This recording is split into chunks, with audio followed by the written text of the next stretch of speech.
Hi guys, this is Courtney back from Willow's Bloom, and today I'm here with my guest Keirnin, who's actually had at least one reading for me. I think you've had multiple I've readings had for me at this multiple. point. Yeah. hmm And we were kind of talking about her field and her interests, and I was like, oh my gosh, I have so much to share astrologically with this. Not so much, but I have interesting things to share, and stories that I think will really help you guys. So I'm super excited to have her on today. She is a dietitian that focuses on mindful eating. So, Kieran, why don't you introduce yourself, where people can find you, and what you do? Okay, so my name is Keirnin. I'm a registered dietitian in the Central Valley of California.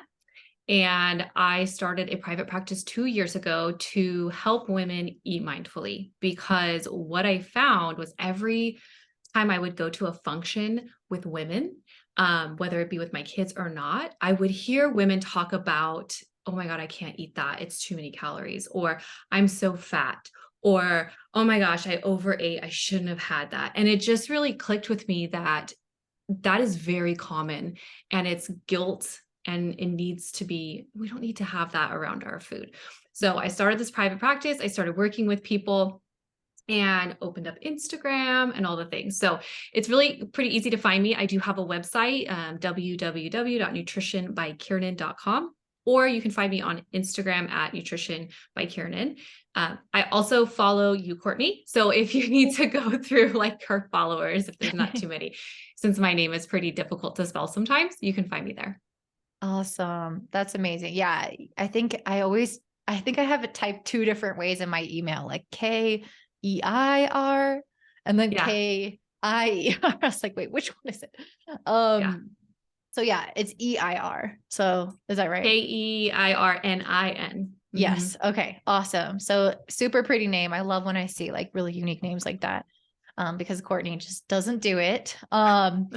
So yeah, I'm super excited to talk about this as well, because I mean, everyone can relate to this, but I would say especially women, because I do think that there's such a pressure on ourselves to look a certain way, and the way that we grew up hearing our mothers talk about food, or our friends, or fashion blogs, or, whatever. It's this pervasive, um, topic to like look a certain way, and a lot of Mhm. expectations. So, um, I guess like I kind of wanted to dive into what you see with your clients. And then I would love to kind of trace back to your story, if that's okay.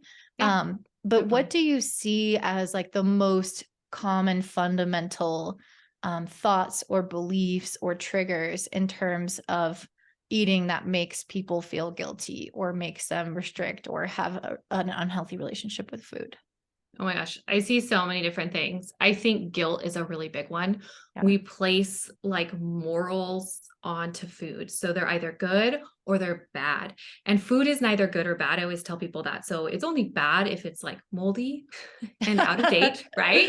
Unless it's cheese, right? It's supposed to be moldy, some of them. And then or if you're allergic to it, like if you have food sensitivities or allergies, like obviously that food is bad for you.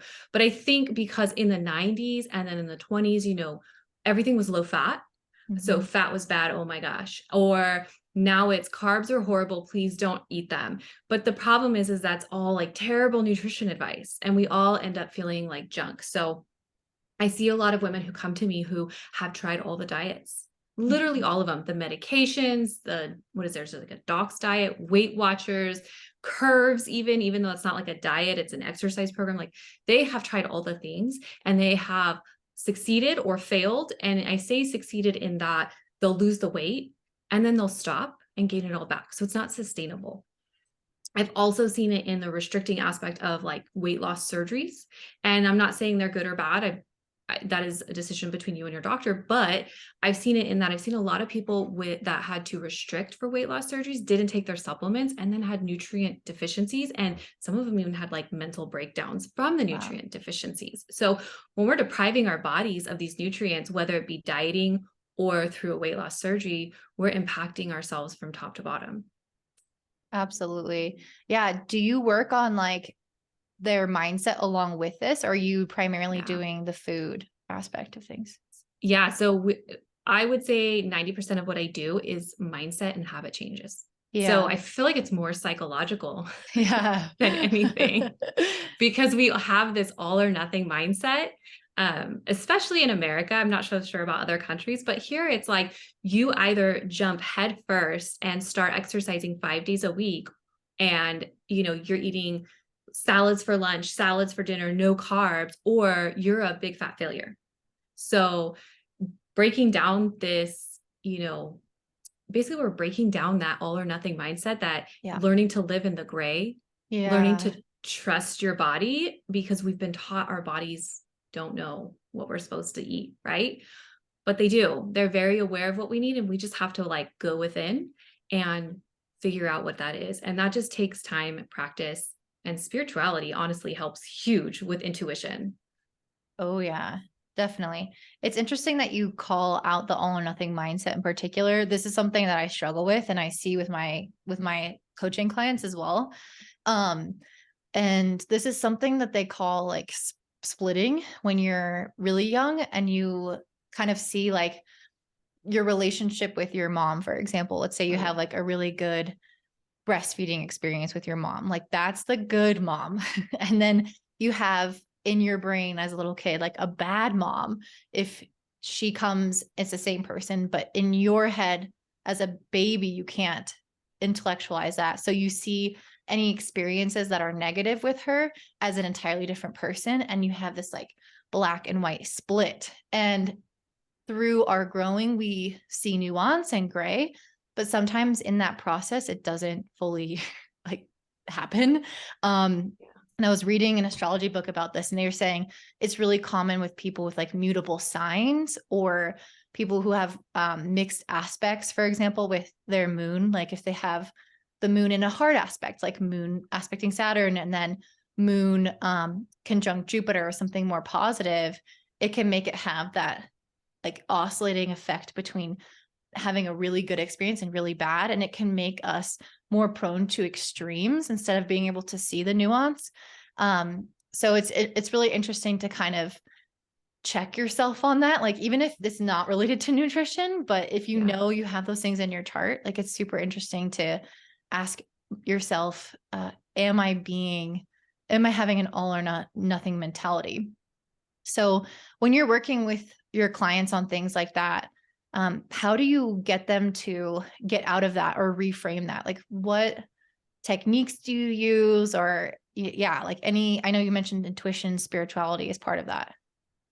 Yeah. So I think the biggest thing I try to teach people is that our thoughts aren't always true. Mhm. So I try to make them question their thoughts. So let's say they want a piece of chocolate, like their period's coming, whatever, they want chocolate, right? But in their brain, they're like, oh my gosh, I can't eat that. Like, I'm just going to get fat. I'm already bloated. How disgusting am I going to be if I go eat this piece of chocolate? And I ask them to question themselves. Is that a real truth? Can you eat a piece of chocolate and be okay? Is that really going to make you gain 25 pounds overnight? So a lot of it is this really questioning themselves. I think this kind of relates, but one of my favorite things is I worked with someone who would go on vacation. And I feel like maybe some people can really relate to this. They would go on vacation and before vacation, they would be super good. They would restrict, they would do all the things, and they would go on vacation and they would binge eat on everything, right? And it wasn't like foods that they couldn't get year round. Like they could get a churro any time of the year, a corn dog any time of the year, right? But they would restrict all year long, go on vacation and have like 10 of each. So finally I questioned them and I was like, you can get a churro like whenever, right? And they were like, well, yeah. And I'm like, so why, if it's a Tuesday night, can't you get a churro? And they're like, well, I guess I could, but that's what I eat on vacation. I'm like, so why can't you eat it now? And it was almost like this like light bulb went off in their brain that was like, oh, I don't have to binge eat these on vacation and feel absolutely disgusting and sick to my stomach. Like I can have them throughout the year and be Yeah. okay. So it's kind of just like reframing their brains to really question their habits that they're currently doing and their thought process. Yeah.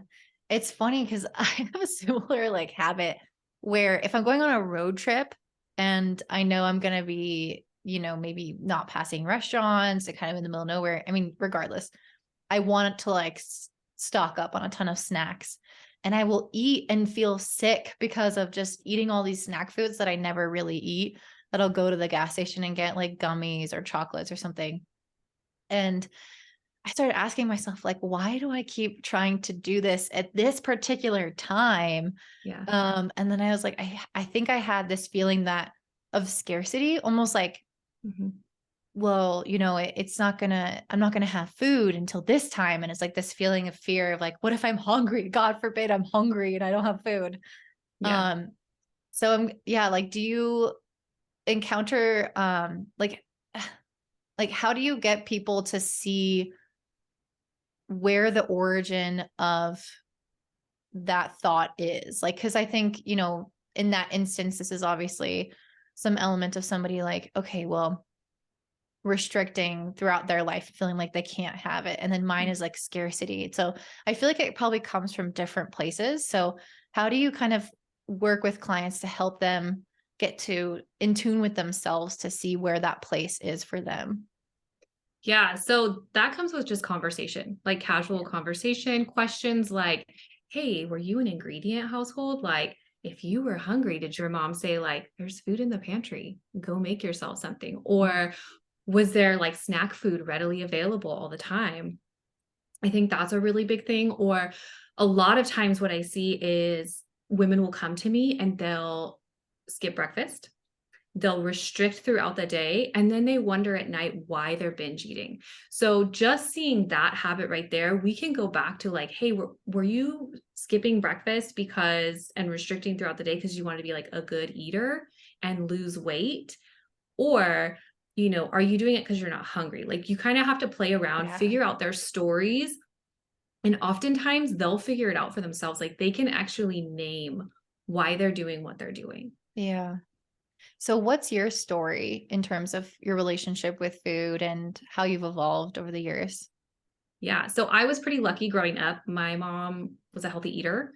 I loved vegetables. I wasn't a picky eater. I remember being like 12 and my grandpa would come visit and I loved salads. So every time we would go out, I would order a salad. Like, that made me Oh, happy. And he would be like, she's too thin. Like, why does she only eat salad? She needs to eat more.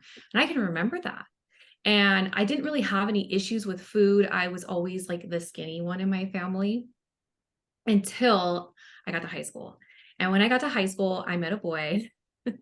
I fell in love. He had always access nice. to soda.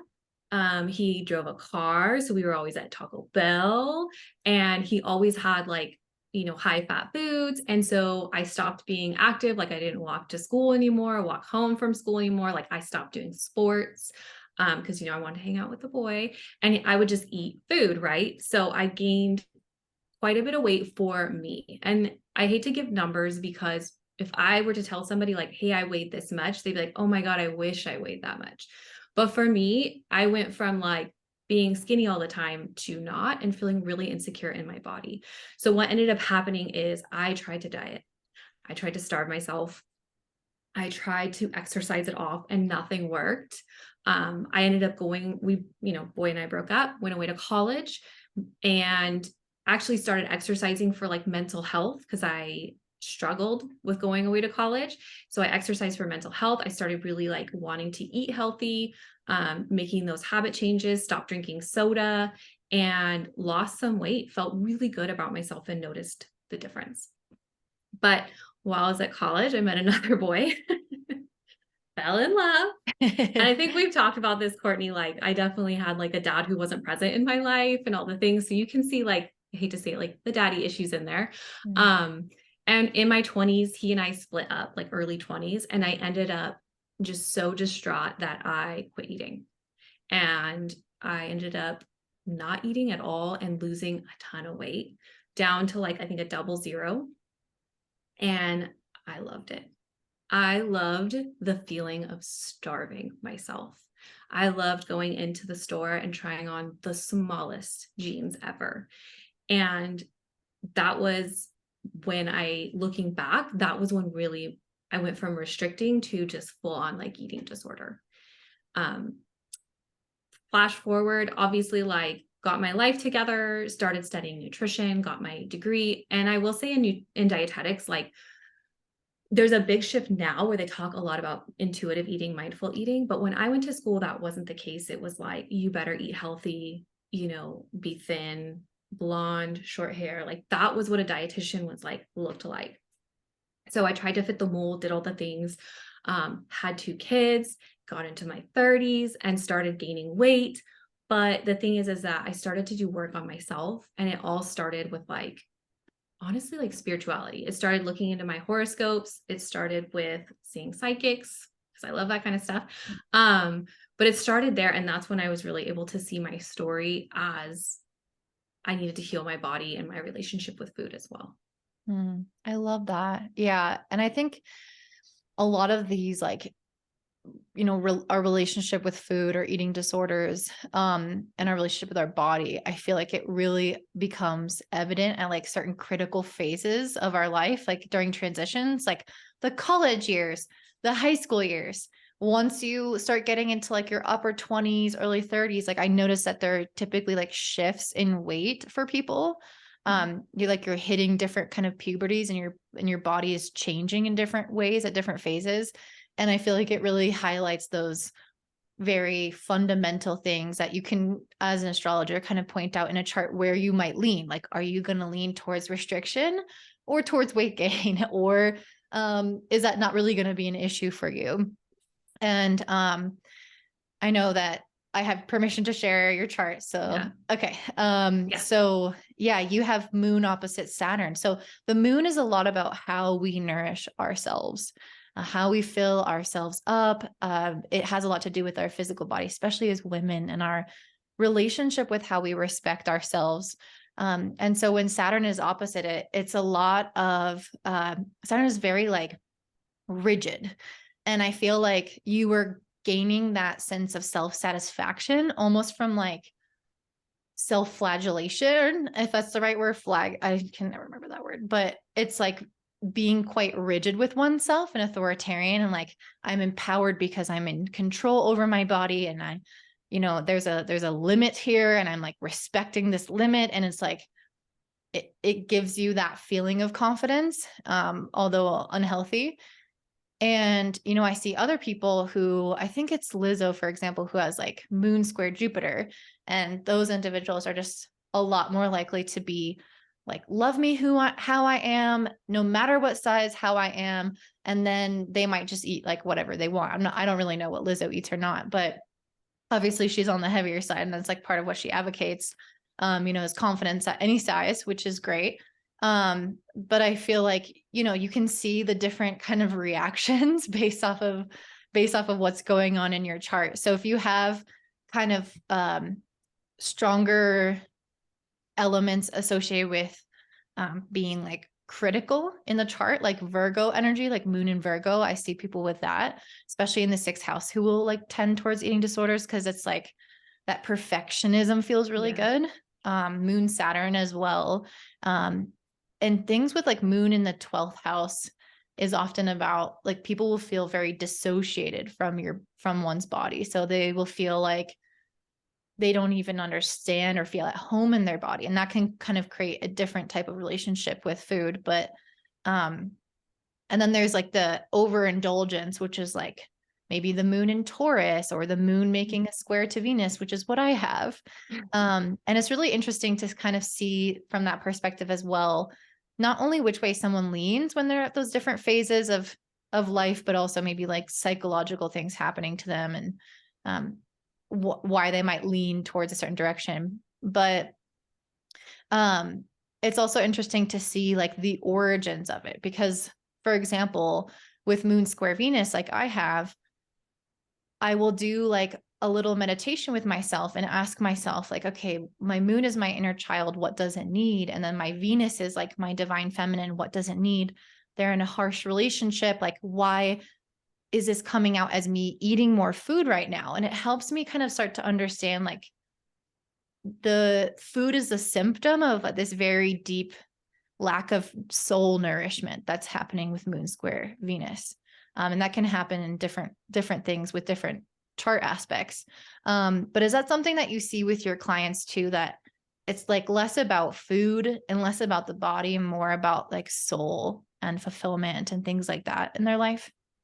I think so. I think a lot of it, it's not, it's a way of control. Like you said, like that was such a good word, because I think so many of us, especially women, where we feel out of control with so much of that's happening. We feel like we can't control our body size, our aging, our hair color. That one thing we feel we want to control is our food. Mm-hmm. And so I think control was a really good word for that. I think a lot of times when I see women, like especially like binge eating, they are they're stuffing their feelings, literally. Yeah. Like they're taking in food to stuff their feelings so they don't have to feel it. I do And that sometimes. I definitely have been guilty of this. But it's a way to stuff your feelings because it's uncomfortable to sit. And like you said, like you're questioning, like, hey, I know I have this in my chart and that I can have these attributes as a result of it. So it's good to question yourself. But I think so many people don't even think to question how they feel about things. They just, it's easier to shut it down and eat the whole bag of chocolate, eat the whole bag of chips, because otherwise you have to sit and feel uncomfortable. And we don't like uncomfortable feelings. They suck, right? We're told to be positive all the time, but we all have these ugly feelings inside of us. And what better way than to like kick off a bunch of happy chemicals than an entire king size bag of like chips, right? So I think I see that a lot with women where we just have to start like questioning, like, how stressed are you? Like on a scale of 1 to 10, how stressed are you today? Did you walk into work and someone immediately was like, you right there, go do this? And that just like triggered you? Like really take a step and like evaluate your day, evaluate your response to things and like feel your feelings. And I was not someone who felt my feelings. We didn't have feelings. That's not allowed. Like, ew, you know? And so being able to like step into that for myself and then watch as my clients slow down and step into that, I think they heal more than their food issues and their body issues. Yeah. Yeah.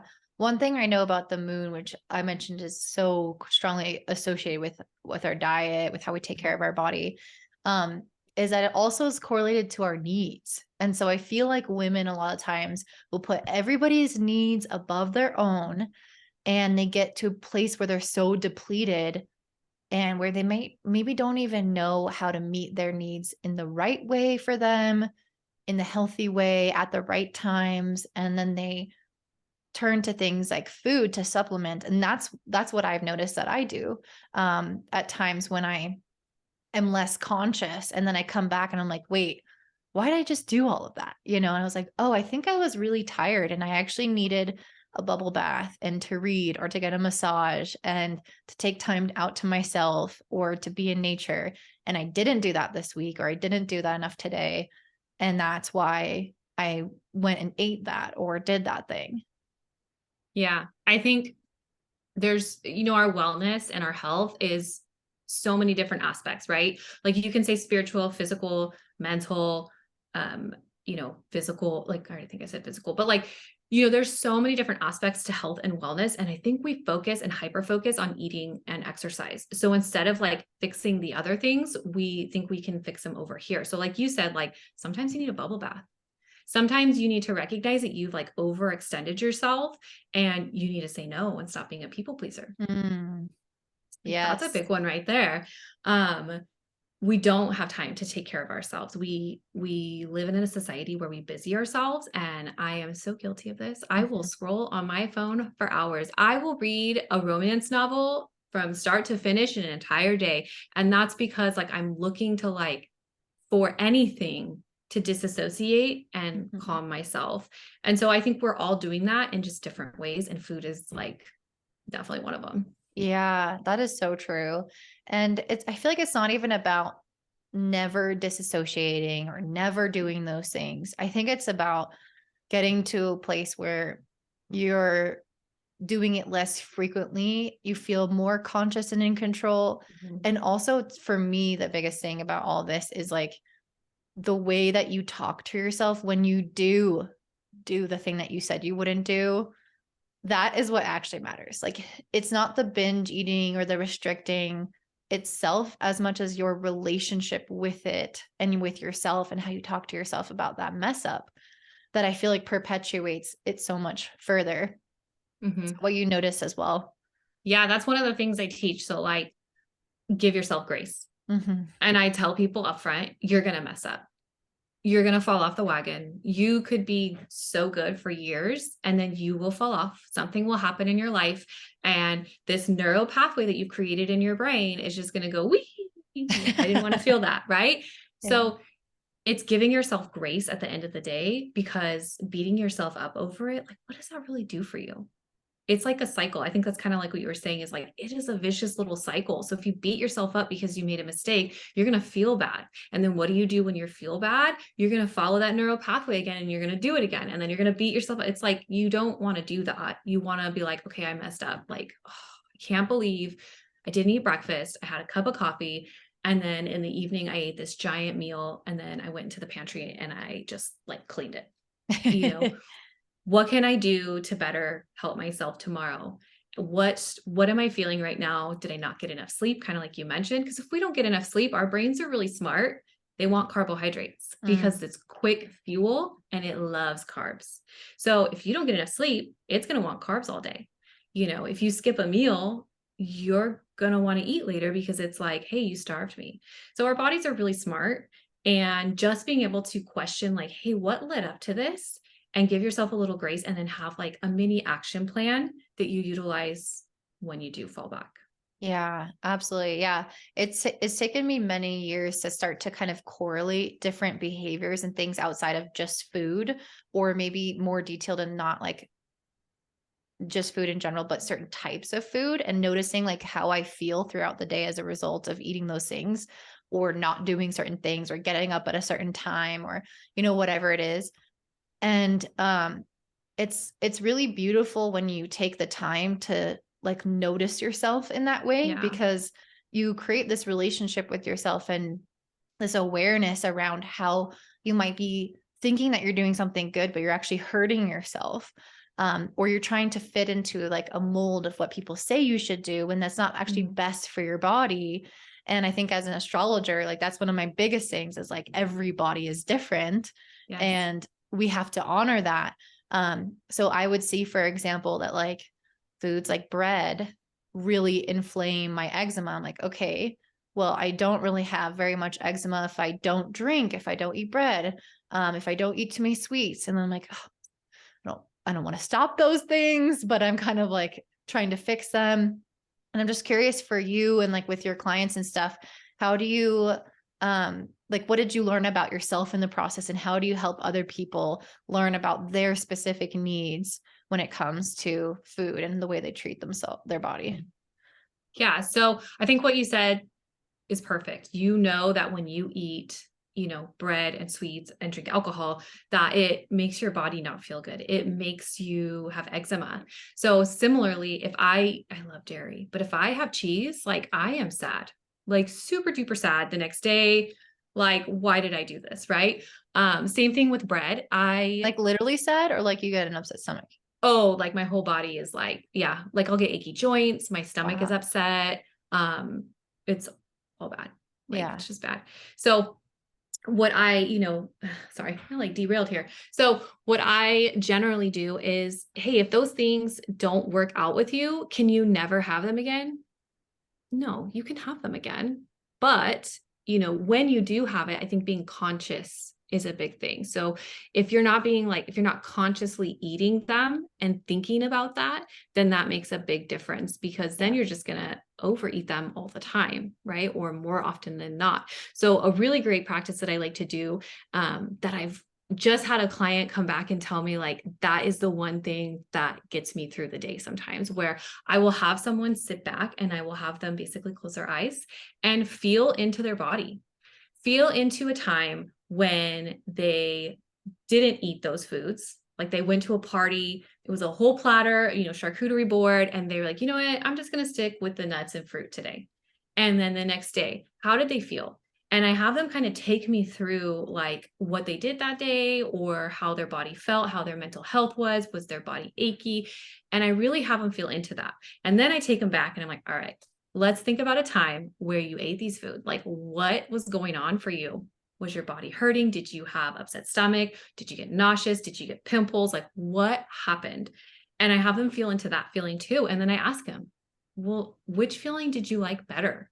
And it's typically like, hey, I felt better when I didn't eat it. So I just have them like, hey, before you go and eat these things, really think about it. Take yourself back, take 30 seconds, go back and think about what it feels like to not eat it and how good that feels in your body and how you were able to function and show up to work on time and all of the things like the little things. And for whatever reason, I think when you sit back and you feel into those things, it makes you think twice and make conscious choices. I love that. That is the most beautiful exercise because I feel like you are very literally kind of pre-experiencing what you will experience and making the choice. Like, do I want that? Like, maybe I really, really want this cake, and I just say fuck it. Like, yeah, I want that stomach because this cake looks good. But like you said, it's coming from that place of choice rather than like lack of awareness. That's really beautiful. I actually had a friend tell me recently when we went out to eat for breakfast. I was kind of deciding between this really big, heavy breakfast that looked delicious, I think it was like French toast or something, and then a more chill, kind of healthier, lighter version. And she was like, I don't eat, I can't remember exactly how she worded it, but she's like, I don't eat as much for the taste or just like the food as much for how I'm going to feel after. Mm-hmm. And I was like, ooh, that's such a simple way to put it. Like I eat for how I'm going to feel later. And I was like, I never think about that. I never think I'm going to eat this and have so much energy. I'm like, ooh, that looks really good. Like I want to eat that. So I think it's a beautiful reframe. I think it's pretty much the same concept, what you guys are both doing. Yeah. Yeah, definitely. Because if you eat a big meal for breakfast, but you know that you have all this stuff to get done, like, are you going to get that stuff done? Probably not, right? We're going to get tired and we're not going to get anything done. And then how are you going to feel after? Are you going to be like super hard on yourself because you didn't get stuff done? And then there's times like that you're like, yeah, I do want this big breakfast. I don't have anything going on. I don't care. This sounds really good. So it's knowing that you're making a choice and that frankly, you have a choice. When you restrict and binge eat for so long, especially restricting, you don't feel like you have a choice because everything is so bad for you. So by being able to like choose like, hey, it's not bad for me, but also I'm not going to feel good. So maybe I shouldn't. I think that makes a big difference. Do you see usually a correlation between how people grew up around food and like their parents' relationship with food to how they are when they're older? Yeah, 100%. So we talked about this and I actually was talking about with my sisters about this. So we weren't allowed to have sodas unless it was like a special occasion. And then we all finally came out in the last year and we're like, we would go to friends' houses and we would drink like 6 cans of soda. That's so funny. And what's interesting is like, I don't struggle with the soda aspect anymore, but like they do. Like when they get stressed and stuff, like they want that soda. So it's really interesting to see like we grew up like that. And yeah, like we did that. It's definitely like part of your origins and your relationship to your food and body now, because I always tell people too, because I'm a mom, like if you comment about anything about food or your body and your children are anywhere near you, they hear it and they internalize it. Yeah. 100%. So trust me, like I have terrible days where I feel like the worst in my body, like I did not nourish it, like just ugh. But I really make a conscious effort to not say anything near them because they don't need to have that growing up. Right. Like I remember my daughter is 10 now, almost 11, but I remember in kindergarten that a little girl told her that her belly was too big. And she stopped wearing tank tops for like 3 years because of it. Your daughter? Yes, in kinder. No. And I was just in a kinder class on Friday for my other daughter, like I'll volunteer in the class. And this little girl goes, Ms. Harris, are you on a diet? And I was like, oh, I don't believe in diets. I said, I teach people how to eat healthy and simple and like balanced. And she's like, my mommy's on a diet. So this girl is like 5 or 6 and already abundantly aware of like these eating practices. And I see this a lot. So wherever you grow up, what your kids hear, what they see you do, if you're eating only a salad and you're feeding them mac and cheese and you're commenting on like how many calories or anything, guess what they're going to grow up and do? They're going to feel less about themselves. They're going to feel like not very good about themselves, have low self-esteem and body image, because that's what they saw growing up. They thought that was normal. Wow, that story's wild. Yeah. And I can see that. I can see that mirroring with my mom and I. And I think it even goes beyond like the way that we nourish ourselves in a very literal level with like food. And kind of what I was saying earlier about nourishing ourselves with like giving back to our bodies with rest or with receiving. I think that's a really big thing. With letting in love, with feeling appreciated. I think all those things are inherently tied to the way that we also kind of reflect our worthiness in how we feed ourselves. And for example, I started to, I think my mom would always kind of like reject compliments. You know, when people minimize things, they're like, "Oh, I like your shirt," and they say, "Oh, well, oh, this old thing," or "I just got this on a discount," and they kind of like like turn the focus to something else. They don't like let it in and absorb it. I noticed that she was doing that. And I think I had done that too, just unconsciously until I reached a certain age and started to realize that I was doing that. And I don't know if somebody like taught me or something, but made a point to change that. And I went back home and I noticed that my mom would still do that. And I'm like, Mom, what about if you just like say thank you, even if you're uncomfortable, just say thank you. And I feel like even that small of a gesture for yourself to take in the nourishment of feeling complimented and appreciated by someone, it's like, oh, this is what healthy, digestible like experiences can feel like. And then I think that can also translate into the material plane where you're like, okay, now I want that healthy food. I mean, it's not always going to be so easy and so cut and dry and so straightforward, but I feel like it starts on every little level, not just the physical level. Which is why I love that you do mindful eating, because I feel like mindfulness is very much about so much more than what's on the physical level. So is there anything else that you kind of want to bring up in terms of mindfulness or your story or your clients that you feel like people would benefit from? Definitely. So,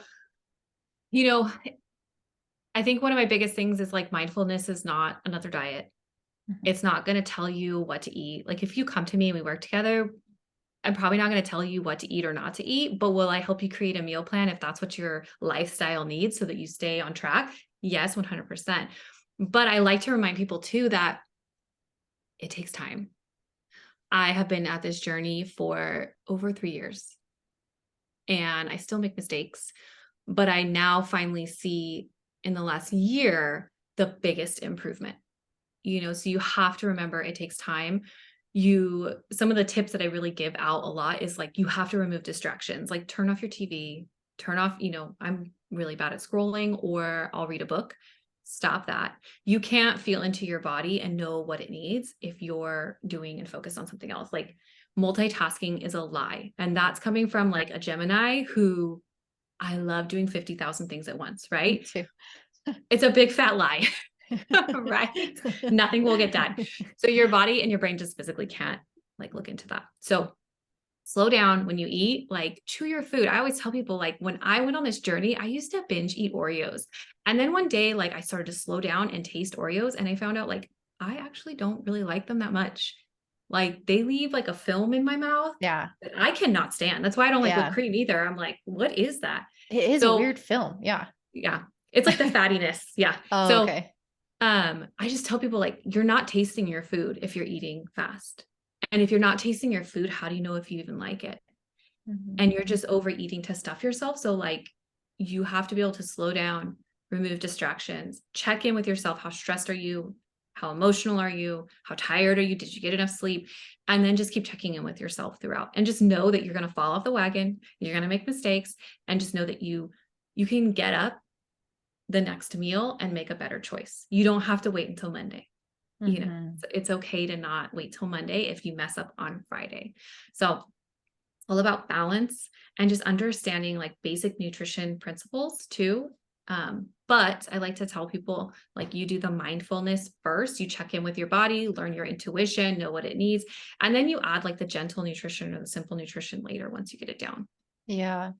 So do you work with people with special diets? Like I'm mostly vegan. I just started incorporating eggs. Like, do you work with people who have that type of diet? Yes. Okay. Yeah. So I've worked with pretty much everybody. My husband's actually vegetarian. Okay. And I've tried many times to be vegetarian, but intuitively my body was like, nope, you can't do Yeah. it. So like one of my saddest moments. But yeah, I work with everybody. I work with people who have diabetes, hypertension, weight loss stuff. Like I work with everybody. I've been fortunate enough to have such a wide variety of people in my career working clinical that I can translate it and work it with everybody that pretty much walks up to me. I love that. So based off of that, have you noticed like any really common undercurrents that run as a thread between all these very different types of people with different diets and histories? I think the biggest thing is that we just think that foods are either good or bad. Yeah. And that's making probably the most impact on what we eat and how we think about ourselves. Oh, I know that I believe that still. Like I feel when you say that, I'm like, yeah, foods are good or bad. And yeah, I don't think that mindset is serving anyone. So this has been a really amazing episode. Thank you so much for popping on and sharing all of your wisdom with us. Is there any other information you want to share? Definitely where people can find you and like what kind of work you do with people and what you offer. Definitely. So you can find me on Instagram. That's where I'm like the most active. I'm on Facebook, but I gotta be real, I don't understand Facebook. Me neither. So I don't understand because I feel like millennials like started Facebook and now it's confusing, but don't get it. But so pretty much you can find me on Instagram. I'm there most days at Nutrition by Keirnin. I offer one-to-one nutrition coaching. Right now it's an 8-week one-to-one program that you'll go through, and we see each other every week, and we'll get you started on this mindful eating pathway. If you live in California and you have insurance, you can actually come and work with me for any reason. So I accept most major insurances. You just need a doctor referral. Aw, I wish I could do that. I wish I lived in California. That's No, you don't. I'm awesome. just kidding. Where do you live in California? I live in Turlock, California. It's like 2 hours from everywhere except for Oh, Disneyland. that's cool. It's like 4.5 from Disneyland, which is sad. But we're Yeah. like 2 hours from San Francisco. We're 2 hours from the ocean, from the mountains. Yeah. Yeah, that's awesome. Well, thank you so much. And I will link your Instagram down below. And I appreciate you. Thank you so much, Courtney. Bye. Bye.